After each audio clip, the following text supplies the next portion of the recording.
Hi everyone, my name is Gabrielle Cahill and I will be giving the next 3 lectures focusing on biostatistics and epidemiology. A little about me, I work at the program in global surgery and social change.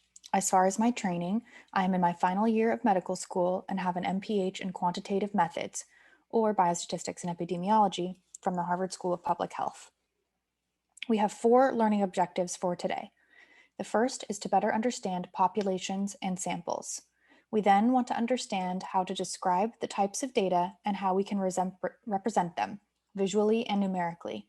We will learn about summary measures for data and how to calculate them. Finally, we will turn to epidemiology and learn about measures of occurrence and association. And here is an outline for the lecture today. Statistics is defined as the development and application of methods to collect, organize, analyze, and interpret data. Biostatistics is a subfield of statistics, where the focus is on topics related to public health and biology. I want to note that biostatistics and epidemiology are confusing topics that are usually learned in multiple classes and over the course of months to years. Some of the topics may seem confusing at first, and that's okay. I do not expect you to master all this material, especially if this is the first time you have seen it. The goal is really to provide an overview of these topics so that you have a general idea of what you might want to learn more about for your own research, and so that you recognize some of these terms, tests, and techniques when you read papers as you continue your research career. So, why do we need statistics? We want to be able to quantify evidence and to decide whether differences we observe between groups are real differences or not. Statistics gives us a mechanism to decide if observed differences in characteristics are sufficient to conclude this is reflective of a true difference in the population, not just a difference in the sample that happened just due to random chance. Let's go through an example. Imagine we wanted to know if there was a difference in height between men and women. How could we do this? We could measure the height of every single man and woman in the entire world. This is clearly unreasonable and would be far too difficult to actually do. Or we could measure the heights of a sample of men and a sample of women, then analyze these data to help us decide if we see a difference, and if so, if that difference is enough to conclude that men in general are taller or shorter than women in general. Statistics allow us to make this decision. We can use samples to gain an understanding of the larger group or population. So let's discuss a little more about populations and samples. In general, we want to understand differences in populations. Let's say I was doing a study to see if one treatment worked better than the other. My goal is not to understand if one treatment worked better than the other just in the groups I actually give the treatment to. Ideally, I want to be able to extrapolate my results to anyone who might receive this treatment, the population, and this is what statistics can help me do. The population is your group of interest. In our height example, this is the entire world population.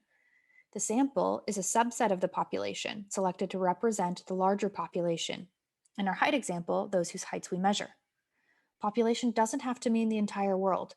The population could be much smaller. For example, all patients seen in the emergency department. Your sample could be all those seen in the emergency department over a 3-month period. Your population of interest may or may not be generalizable to the entire population. For example, any patient ever seen in any emergency department. Generalizable means that your results are applicable broadly, beyond just your specific population. So why do we use samples? Simply because they take less time, are less expensive, and are more feasible. Our height example makes this obvious. There's no way we could measure the heights of every person in the entire world. However, we could easily measure the heights of a sample of men and a sample of women. Statistics give us the power to draw conclusions from samples without having to obtain data from the entire population. So let's continue with our height example. I decide to use statistics to estimate the height in the population. There is a distribution of heights. Everyone has a slightly different height, so if I randomly chose multiple samples, each sample would be slightly different. And you can see on the right here an example of a distribution of heights. We know there is a true difference between average male and average female heights, and that on average men are taller than women. We also know that on an individual level, this is not always true. Some men are shorter than women, some women are taller than men. Intuitively, you can guess that if I took a random sample of men and a random sample of women, the average height of each group would likely reflect the population difference, but the sample averages and the difference between them would be different each time, And sometimes I might randomly pick a sample of women who are as tall or taller than my sample of men. For example, let's look at this picture of average heights of men and women in different countries around the world. What if I happen to only pick women from Latvia and only men from East Timor? I might end up making the wrong conclusion, that women on average are taller than men. This speaks to the importance of how we conduct our sampling. I want to make sure that the samples I choose are representative of the underlying population. In this example, I could make sure I sample heights of people from different parts of the world, not just Latvia or East Timor. So back to our process. Next, I compare the heights in my sample of men to my sample of women. Then I can use a statistical test to determine how likely I would be to see this height difference if there were in fact no difference in the real world. This helps me decide if there's a difference between the populations, not just the samples.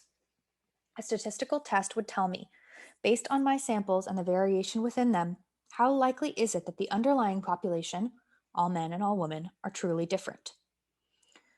But how do I quantify how much variability there is? How do I know which height to use as my sample estimate? How do I decide what test to use? My first step is to understand the types of data.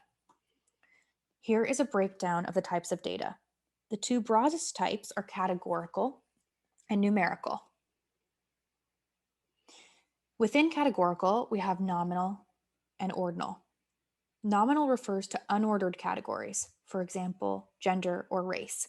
There is no order inherent to these kinds of data. A special kind of nominal data is binary, when there are only two possible values. This includes something like survival status. Someone can be alive or dead, so this is a binary outcome. Or something like disease state. Somebody has the disease or does not. Ordinal data refers to categories for which the order is important. An example of this is satisfaction. Someone can be unsatisfied, neutral, or very satisfied, for example. There's a clear order to these categories, ranging from very dissatisfied to very satisfied. You may encounter this a lot when you take or conduct surveys that use Likert scales. Something like, on a scale of 1 to 5, how much do you agree with the following? Numerical data includes discrete and continuous. Discrete refers to measurable quantities that are restricted to certain values, for example, integers or counts. This could be something like the number of patients seen in the emergency room in 1 week. Continuous data are also measurable quantities, but where fractions are possible. This could be something like age or weight, or height in our previous example. Even if you were using a scale that could only measure by kilo, in theory, the difference between two people's weights could be infinitesimally small, so we would consider this continuous. Note you can choose how to represent your data. Maybe you don't want to use weight as continuous. You only care if the person weighs more or less than 100 kilos. You could represent the data as binary in this case, within the nominal categorical section of data. So you can more easily remember when to use different ways of representing data, I will continue to use these graphics you see here throughout the presentation. Now we will describe descriptive statistics. As the name implies, descriptive statistics are used to describe data. We use these measures to help organize and summarize measurements, to help identify trends, and to help convey results.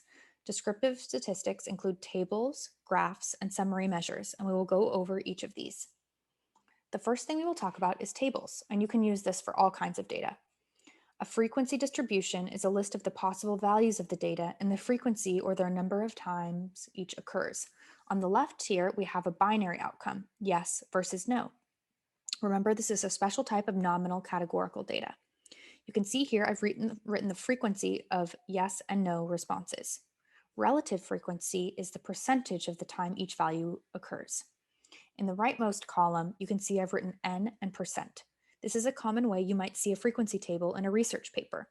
The researcher lists the categories of interest in each row and then reports the n, or frequency, the number in each category, and the percent of the time that the value occurred in their sample, or the relative frequency. On the right here is another table that I would use for reporting the frequency of continuous data. Instead of having a different point in each row, or different category in each row, I would group the values into intervals and report the frequency and relative frequency and n and percent that occur in each interval. Now we will look at visual ways to represent data. There are many different types of graphs you can use to summarize your data, and we will just go over a few here. For categorical data, you can use bar graphs or pie charts. For discrete or continuous data, you could use histograms or scatter plots. Here is an example of a bar chart. The frequency or relative frequency is on the y-axis or vertical axis, and the categories are on the x-axis or horizontal axis. You can also display two categories simultaneously, for example, yes and no, but split by gender. You could also represent these data using a pie chart. Histograms are graphs used to display discrete or continuous data. The values are divided into non-overlapping intervals, or bins, which typically have equal size. For example, 0 to 9.9, 10 to 19.9, etc. On the y-axis, we have frequency or relative frequency, and on the x-axis, we place the bins. This differs from a bar chart because the x-axis represents ranges, not categories. Another easy way to spot the difference is that if there are spaces between the bars, it is likely a bar chart divided by category. As you can see here, there's no white space between the bars in this histogram, which is divided into bins. Scatter plots. These are two-way graphs used to illustrate the relationship between two different discrete or continuous variables. Each point is a pair of values for a single observed unit. For example, on this graph, there is a dot for the height and weight of each patient in the study. Let's take a break here. Feel free to pause the video, and when we come back, we will continue discussing descriptive statistics.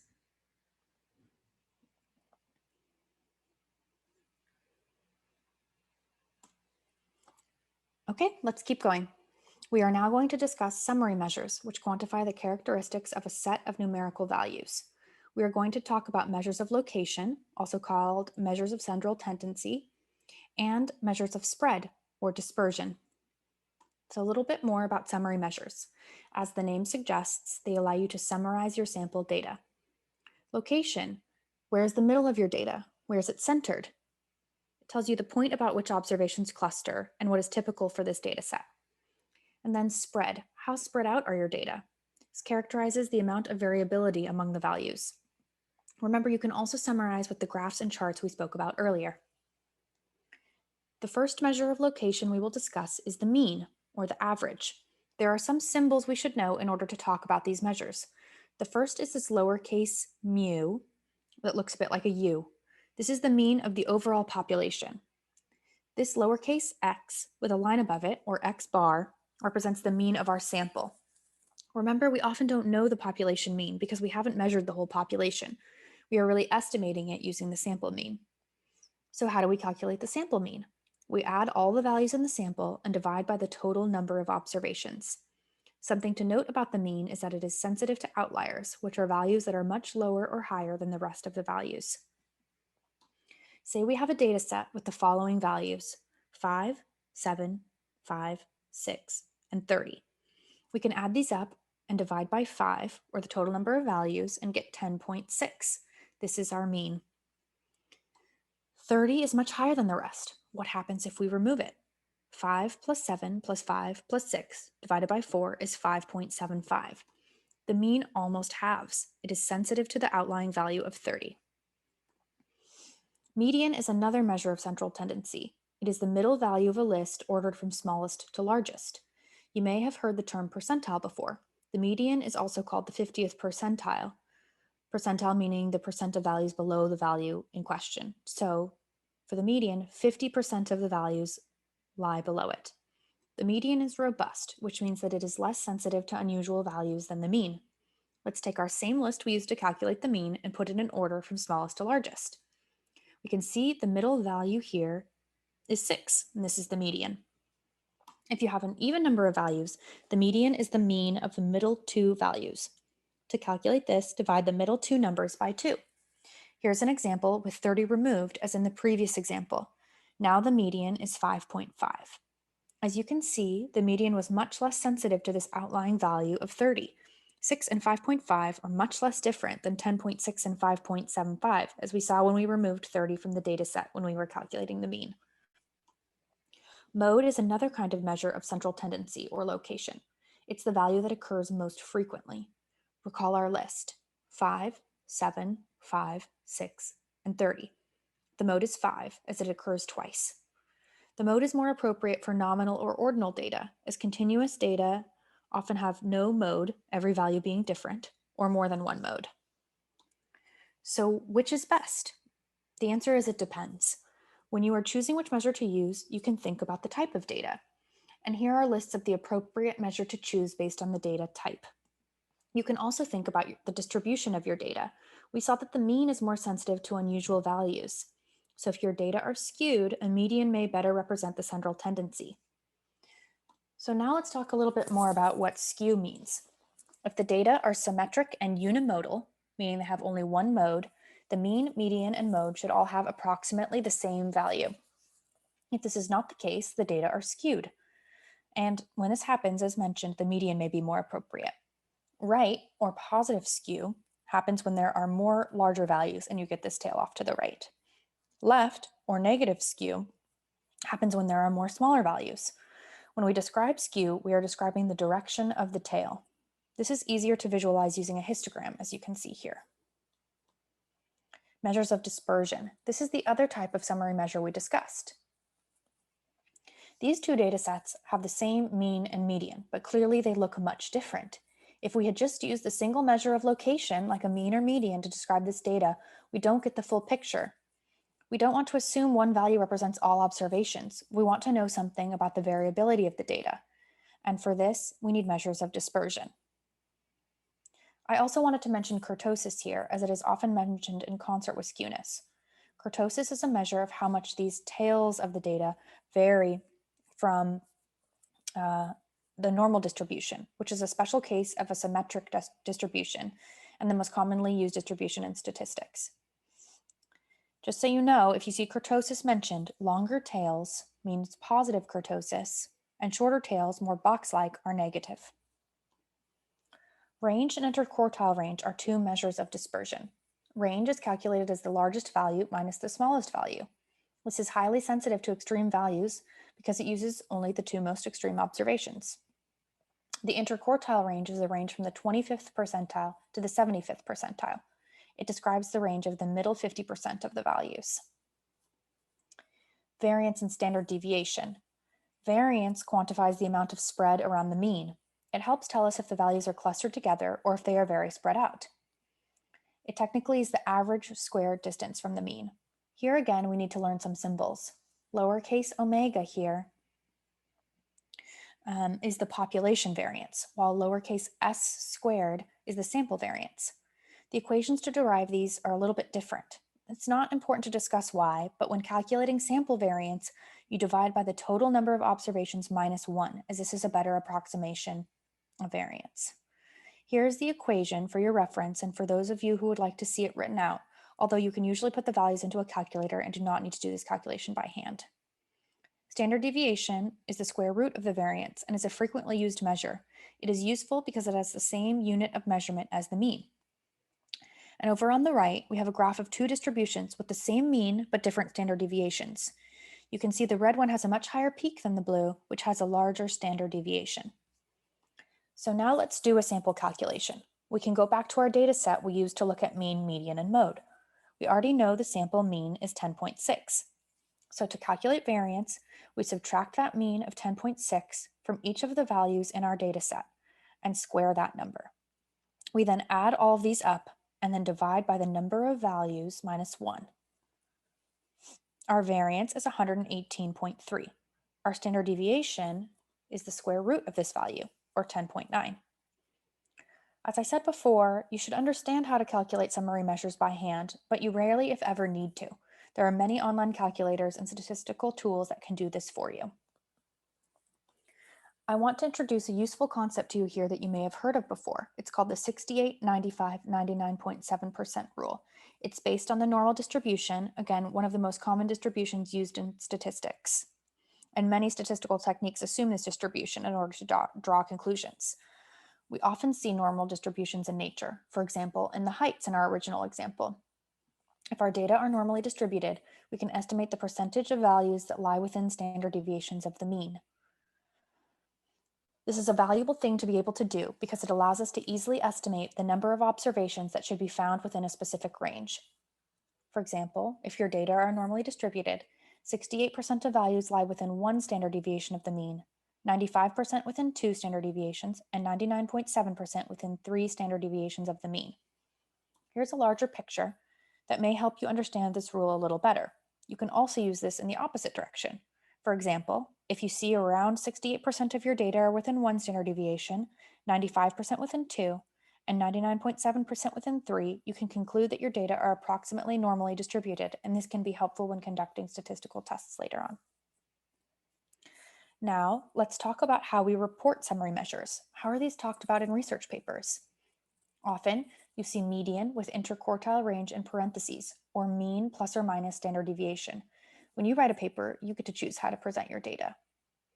Which of these on the right do you think would be the best way to present the summary measures? Personally, I would choose to use median.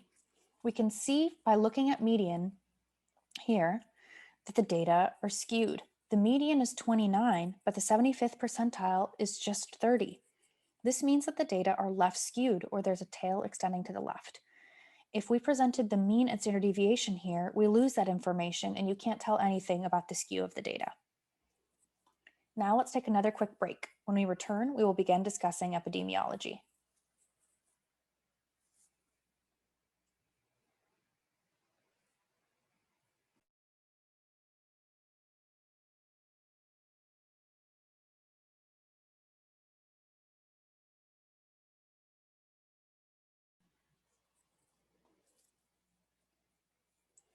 So let's switch gears a little bit and talk about epidemiology. Epidemiology is the study of the distribution and determinants of health-related states and events in specified populations. This is the definition from the US Centers for Disease Control. Distribution means the frequency and pattern, which can be described with measures of occurrence that we'll talk about in a little bit. Determinants means things like causes, risk factors, and exposures. Note that health-related states and events include more than just diseases. This can be any measure you are interested in the population you are studying. Epidemiology is used to help better understand the state of health and the contributing factors to it in a population, as well as to apply this information to control health problems. We will go over different measures that epidemiologists use to discuss how often or how much something happens and the association of these outcomes with exposures of interest. Measures of occurrence describe the distribution of exposure or outcome in a group of subjects. We typically talk about binary exposures and outcomes here. For example, smokers versus non-smokers, disease versus no disease. The measures of occurrence we can use to describe binary outcomes and exposures are prevalence, cumulative incidence, and incidence rate. Prevalence is the proportion of a population with existing disease in a population at a given point in time. It's a fraction ranging from 0 to 1. It must include a reference to time. At what point was this measurement taken? The time scale doesn't have to refer to an exact date, although it could, for example, in 2019. But it could also be something like at age 50 or at the time the study began. Prevalence is calculated as the number of existing cases over the total number of individuals in the study population. When should we use or not use prevalence? It measures the extent of existing disease and is a primary measure for cross-sectional studies, but it is not useful to understand time course, how things change over time. It depends on the rate of disease occurrence. More people getting disease means more people will have it, and the duration of disease. If people with the disease or characteristic have it longer, even if the rate of occurrence is low, the prevalence can be high. Cumulative incidence. This is a measure of the proportion of people with new or incident disease between two time points. Like prevalence, it's a fraction ranging from 0 to 1.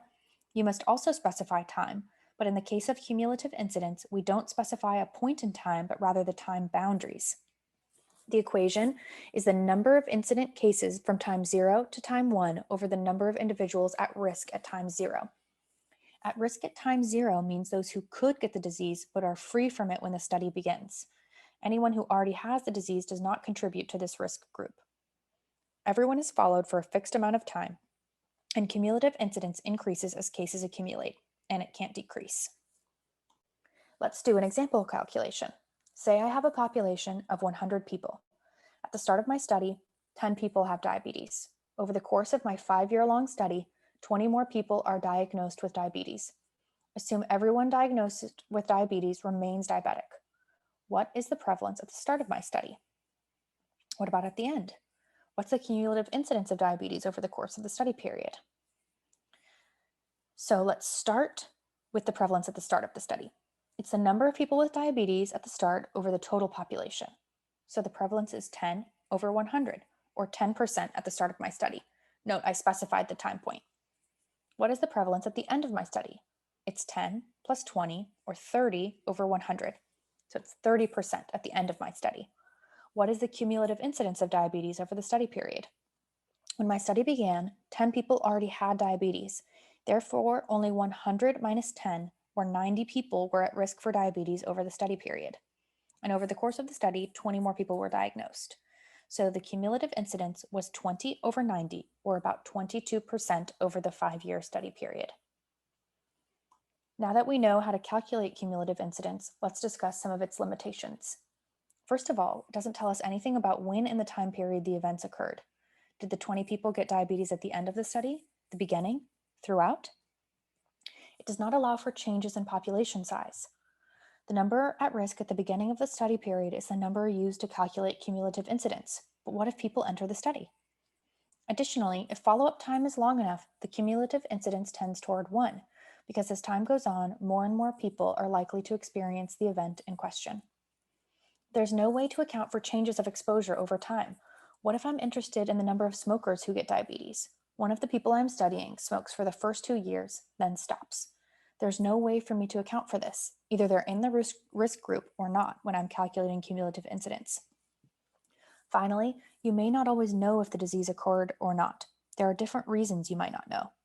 Administrative censoring occurs on the researcher's end. For example, the study ends and a person is administratively censored. We stop looking to see if they get the disease or not. Competing risks describes, for example, when a patient dies before you know if the disease occurs. Let's say in our diabetes example that a patient died in a car accident before the study was over. Would they have developed disease or not? How should we account for them in our measurement? Loss to follow-up. When a patient drops out of a study or isn't reachable before the study ends. In our same diabetes example, let's say we lost track of some patients before the 5-year study ended. Would they have gotten diabetes or not? These are all issues with cumulative incidence, but know that the shorter the follow-up time, the less important these issues are.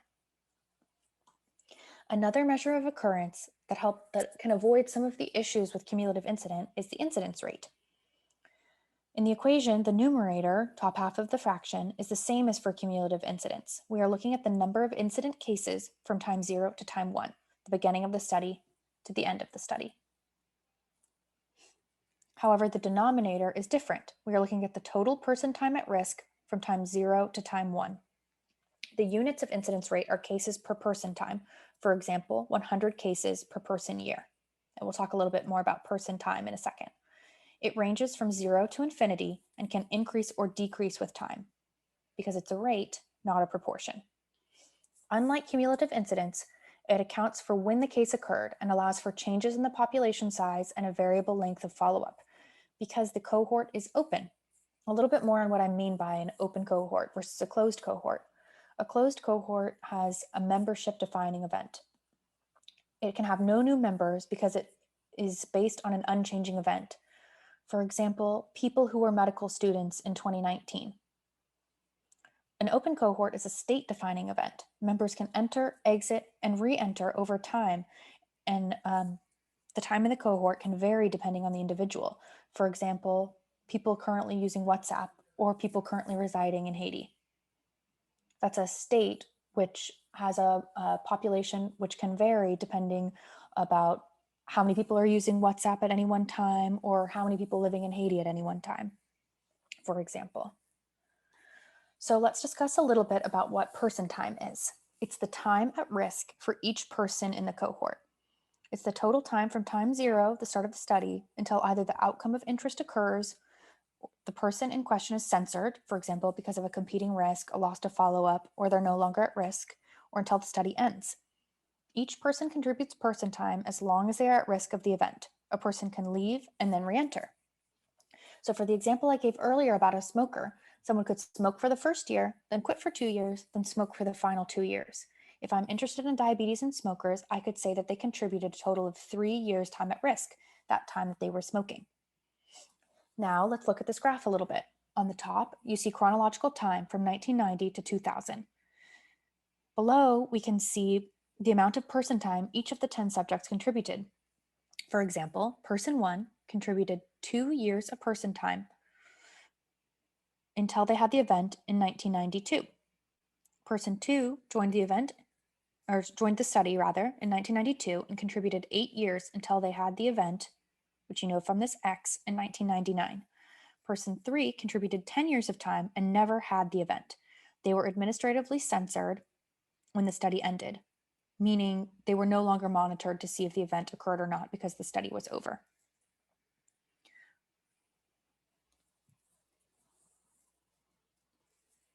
Here's an example of how you might see epidemiological data presented in a study. This is a table from the group at Pfizer who was studying the coronavirus vaccine. This yellow box here shows the numerator we've been discussing, the number of cases, the number of subjects meeting the defined endpoint. In the red box, we see person time. And in the green box, we see the number of subjects at risk over the study period. And what can we calculate with this information?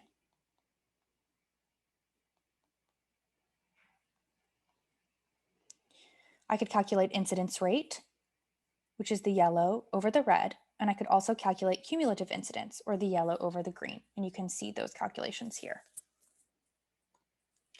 There is a mathematical relationship between cumulative incidence and incidence rate. If the incidence rate is constant, and the incidence rate times the change in time is small, which means there are either only a few cases or this happened over a short time period, then cumulative incidence equals incidence rate times the change in time. More accurately, cumulative incidence follows this equation below, 1 minus e to the negative incidence rate times change in time. This equation is more accurate because it takes into account that as more new cases occur, number at risk, the denominator, decreases. So incidence rate times change in time can overestimate the cumulative incidence. What about if incidence rate is not constant? Then we can't use this equation, but you can use something like a Kaplan-Meier estimator. And how do we do this? We'll go through this table, but basically we know that cumulative incidence is the same as 1 minus cumulative survival, or the total number who don't have the outcome. And let's work through this example. At the beginning of our study, there are 10 people at risk for the event. Our first event occurs at 3 weeks. One event occurred, no one was censored, no one left the study or was lost to follow-up, etc. The conditional cumulative incidence, or the cumulative incidence for the first 3 weeks, was 1 out of 10, because there was one event with 10 people at risk. The survival proportion was 1 minus 1 over 10, or 9 over 10, and the cumulative survival was 0.9. The next event occurs at 10 weeks.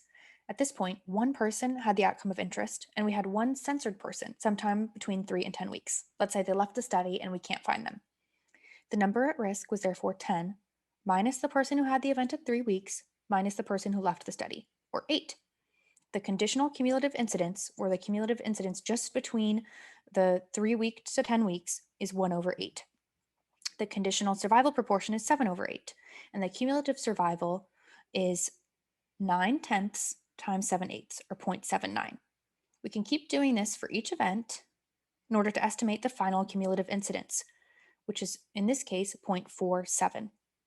And note, if we had just done cumulative incidence without taking into account the variation in incidence rate, our answer would have been 1 minus 4 divided by 10 for the 4 events, or 0.6. So there's clearly a pretty big difference in there between 0.6 and 0.47.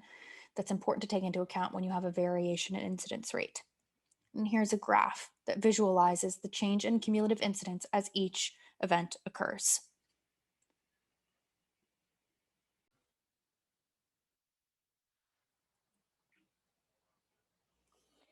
Here is an example of using cumulative incidence from the same study on the Pfizer COVID vaccine. You can see how there are many more incident cases of COVID-19 in the placebo group versus in the group who had the vaccine in blue. And this is quite similar graph to the graph we saw on the previous page using the Kaplan-Meier estimator. You can see as each new incident case occurs. Now let's discuss incidence rate and how it relates to prevalence. How do the two compare? Prevalence depends on incidence rate and duration. If a population is in a steady state, prevalence over 1 minus prevalence is equal to incidence rate times duration of the disease. Note that a steady state happens when the number of people entering is balanced by the number of people exiting. Think about this example. A new drug prolongs life expectancy for people with lung cancer. What happens to prevalence?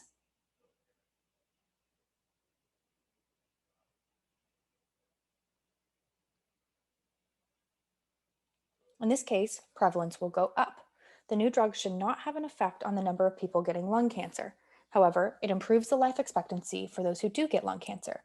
So over time, there will be a higher prevalence of people with existing lung cancer. Now we're going to talk about measures of association.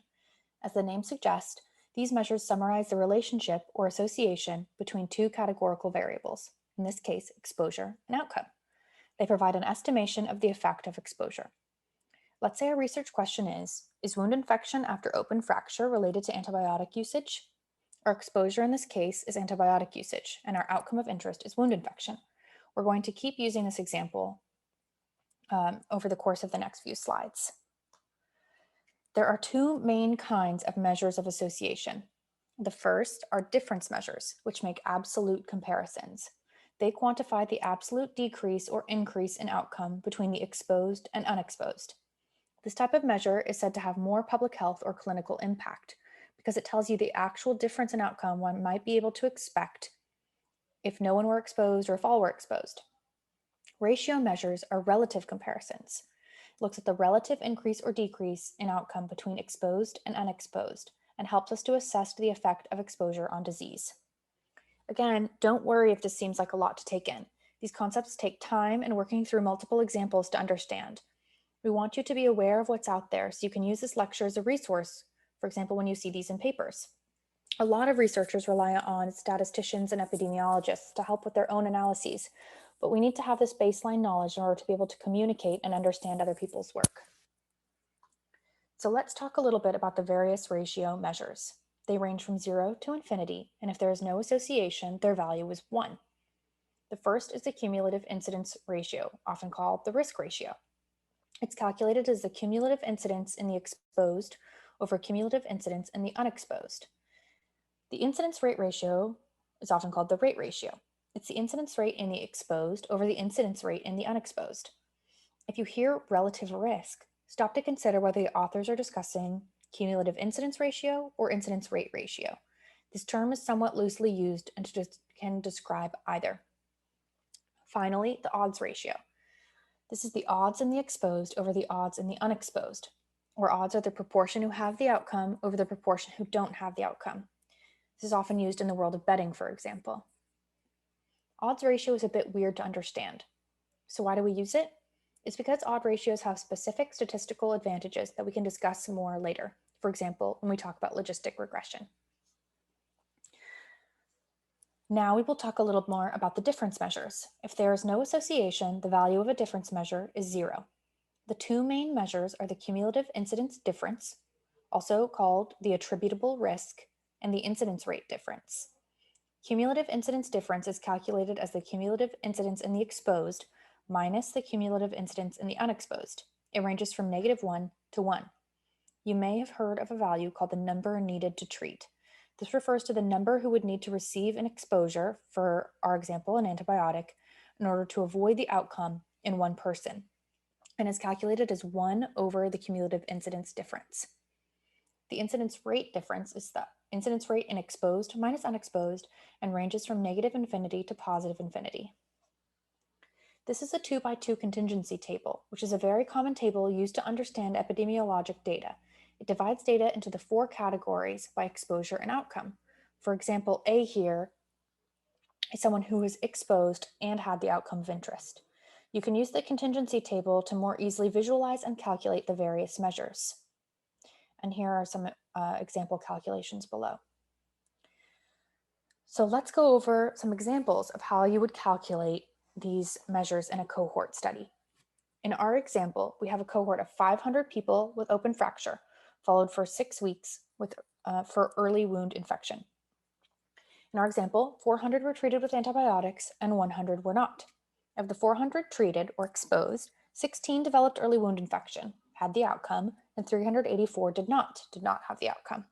Of those who didn't receive antibiotics, the unexposed, 10 developed early wound infection and 90 did not. We place these values in our 2x2 contingency table and now calculate the cumulative incidence ratio. We know that this ratio is the risk in the exposed over the risk in the unexposed. In the exposed, 16 had the outcome over 400 total at risk. So this is 0.04. In the unexposed, the risk is 10 over the 100 total at risk, or 0.1. So our risk ratio, or cumulative incidence ratio, is 0.04. Now comes the really important part. How do we interpret or present this result? There are several ways to do this. For example, we could say the cumulative incidence, or the risk of early wound infection among those given antibiotics for open fracture, is 0.4 times the risk in those not treated with antibiotics over the course of the study. We could also say those treated with antibiotics after open fracture have a 60% lower cumulative incidence or risk of early wound infection over the study period compared to those not given antibiotics. Here are some notes on when you speak in the percentage form, the way in which you need to describe the percentages. Note that you'll never be wrong if you just say the relative risk times the risk, in this case, 0.4 times the risk. You can use these interpretations as examples when you need to talk about your own results. Now let's practice calculating and interpreting the cumulative incidence difference. We've already calculated the risk in the exposed and unexposed groups, or 0.04 and 0.10. The cumulative incidence difference is 0.04 minus 0.1, or negative 0.06 over the 6 weeks. Now the interpretation. There were 6 fewer cases of early wound infection per 100 patients treated with antibiotics compared to those given placebo. Or you could say, over the 6 weeks of follow-up, there were 6% fewer cases of early wound infection in the group treated with antibiotics. Careful when using percentages for discussing risk difference, as this could confuse people. Are you talking about cumulative incidence ratio or cumulative incidence difference? We can also calculate the number needed to treat, or 1 divided by 0.06. We round up to get the number that would needed to be treated with antibiotics to prevent 1 early wound infection. In this case, it's 17. Now let's use the same epidemiologic data to calculate the odds ratio. The odds ratio is the odds of the outcome if exposed over the odds of outcome if unexposed. This can also be calculated using our 2x2 contingency table as A times D over B times C. The result is 0.375. Our interpretation is the odds of early wound infection among those treated with antibiotics is 0.375 times the odds of those not given antibiotics. There's also a 1 minus the odds ratio. There's a 62.5% lower odds of early wound infection among those treated with antibiotics compared to with those not given antibiotics. Again, odds can be confusing, but we use them sometimes because there are statistical benefits, including for logistic regression and for other kinds of studies like case controls, where the odds ratio is an unbiased estimate of the incidence rate ratio. All the previous examples were for cumulative incidence measures. This is a table that you might create to calculate rate ratios and differences. We see the cases of disease, the person years at risk, and the incidence rate for exposed and unexposed groups. The incidence rate difference is the difference between exposed and unexposed, with the interpretation that the incidence rate is 9.6 cases times 10,000 person years higher among those who were exposed compared to those who were not exposed. Because the units are retained, you can never use percentages to describe incidence rate differences. The incidence rate ratio is the ratio between the rate in the exposed and the unexposed, with the interpretation that there is a 1.11-fold or 11% higher rate of disease among those exposed compared to those who were not exposed.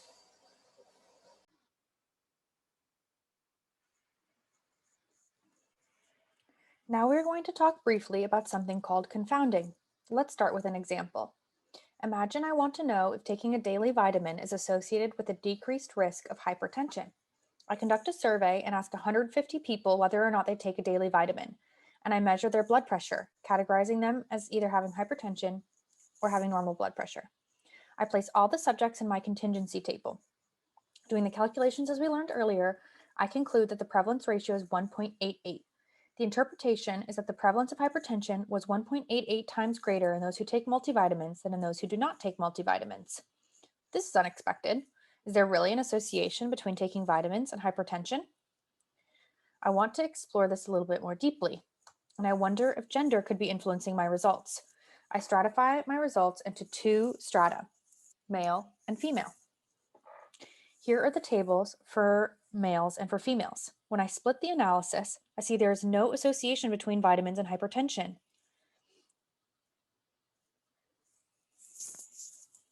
The association was really because there was an association between both vitamin use and between gender and hypertension. Gender is a confounder of the association between vitamin use and hypertension. Let's further define a confounder. A confounder must meet the following three criteria. It has to be associated with exposure in the study base.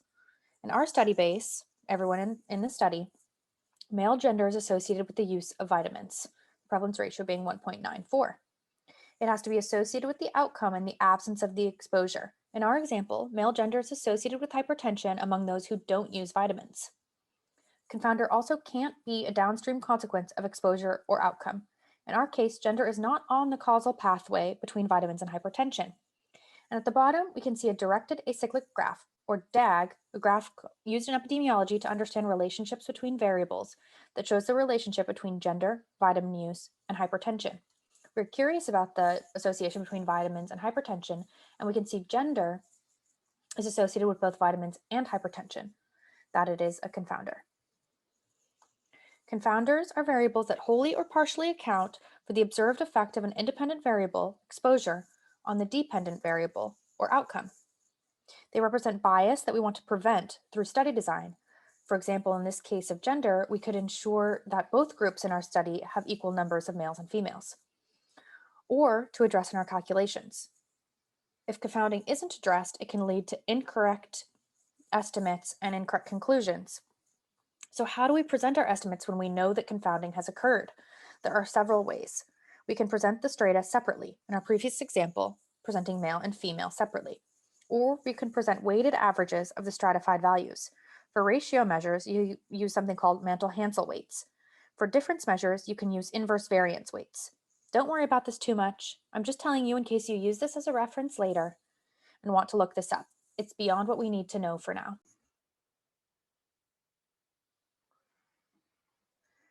I also want to discuss something called effect modification. This happens when the magnitude of the association really does vary between categories. For example, the effect of asbestos exposure on lung cancer varies depending on whether or not you are a smoker. If you smoke and you're exposed to asbestos, your risk of lung cancer is 60 times normal. If you don't smoke and are exposed to asbestos, your risk of lung cancer is about 4 times normal. The risk posed by asbestos varies with smoking status. Smoking modifies the risk of the effect of asbestos and is therefore called an effect modifier. This also goes in the reverse direction. Smoking modifies the risk of asbestos, and therefore asbestos also modifies the effect of smoking. And here is a similar graph, a DAG, but showing effect modification. And we can see it's not a confounder because smoking does not have an association with asbestos exposure. There are multiple kinds of effect modification. Additive effect modification refers to when the effect is different on the additive scale. For example, that the cumulative incidence difference or incidence rate difference are different between the strata. Multiplicative effect modification refers to when the effect is different on a multiplicative scale. For example, that the cumulative incidence ratio, the incidence rate ratio, or the odds ratios are different in the different strata. How do you present these estimates? Unlike confounding, this is a real effect. Stratum-specific estimates should be reported separately. This is the end of our lecture for today. We discussed types of data and how to visually represent them, summary measures, and epidemiologic measures of occurrence and of association. In the next lectures, we will discuss statistical techniques that we can use to draw conclusions about our data. The next two slides also include a glossary of terms you can use to refer to topics we discussed today. See you next week.